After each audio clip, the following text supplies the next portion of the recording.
बिरजू भेलपुरी वाले की दुकान थी।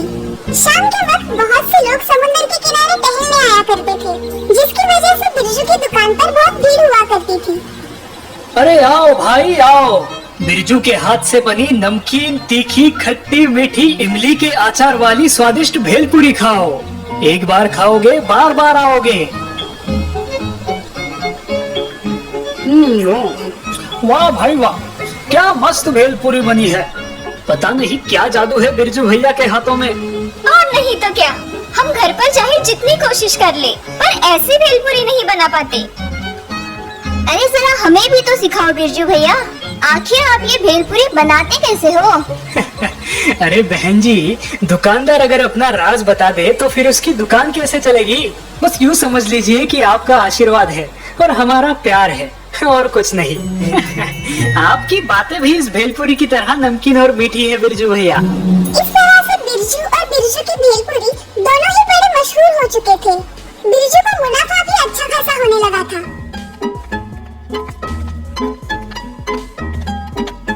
अजी जरा सुनो तो, मेरी मानो तो भेलपुरी के दाम जरा बढ़ा दो। ऐसा क्यों भाग्यवान, सब कुछ ठीक ही तो चल रहा है। क्या ठीक चल रहा है?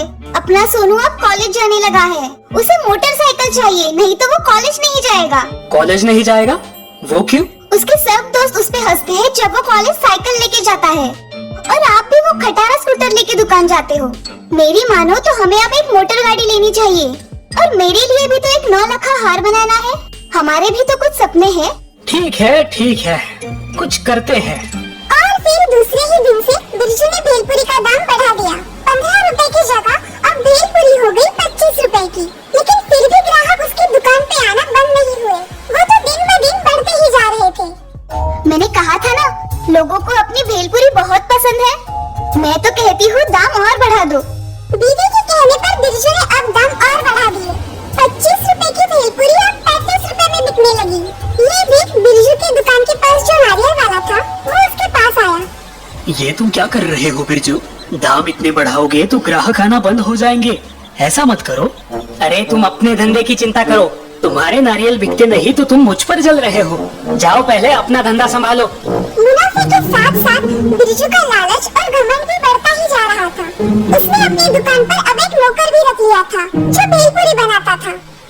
अरे उस इमली के अचार में पानी और गुड़ मिला दो, लोगों को कुछ समझ नहीं आएगा। ज्यादा मुनाफा कमाने के हेतु अब वो भेलपुरी में मिलावट भी करने लगा, जिसके कारण भेलपुरी का स्वाद अब पहले जैसा न रहा। अब उसके ग्राहक भी शिकायतें करने लगे थे। अरे ये तो बहुत ज्यादा मीठी है, और इससे तो बांस भी आ रहा है। कौन सा तेल इस्तेमाल करते हो भाई? बिरजू के ग्राहक उस पर नाराज होते जा रहे थे, लेकिन बिरजू को इसकी परवाह नहीं थी। उसके पास अब मोटर गाड़ी भी आ गई थी। अरे भाई, इस भेलपुरी ने तो पूरा मजा ही किरकिरा कर दिया। चलो बाजू में जाकर नारियल पानी पीते हैं। ये क्या? इसमें तो कंकर है। अरे भाई, तुम क्या प्याज की जगह पे भेल में कंकर मिलाते हो? अरे भाई, इतना चिल्ला क्यों रहे हो? अब समंदर के किनारे हमारा ठेला है, तो जरा सी रेत आई होगी हवा के झोंके से। ज्यादा पैसे मिलने की लालच से अब बिरजू का स्वभाव भी बदल चुका था। तुम ग्राहकों से इस तरह से पेश आते हो? हाँ, जानते भी हो तुम किससे बात कर रहे हो? मैं फूड इंस्पेक्टर हूँ। तुम्हारे इस भेल की बहुत सी शिकायतें आई है हमारे पास। जी वो मुझसे गलती हो गई। अगर गलती हुई है तो सजा भी तो मिलनी चाहिए। तुम्हारा लाइसेंस जब्त किया जाता है। अरे नहीं हुजूर, अरे ऐसा मत कीजिए, मैं गरीब आदमी हूँ, ऐसा मत कीजिए। मोटर कार में घूमते हो और खुद को गरीब कहते हो? शर्म आनी चाहिए तुम्हें। बिरजू भेलपुरी वाले का लाइसेंस जब्त हो गया। पैसों के लालच में आकर मैंने अपने धंधे में ही बेईमानी की है। भगवान मुझे माफ कर देना, मैं दोबारा ऐसी गलती नहीं करूँगा।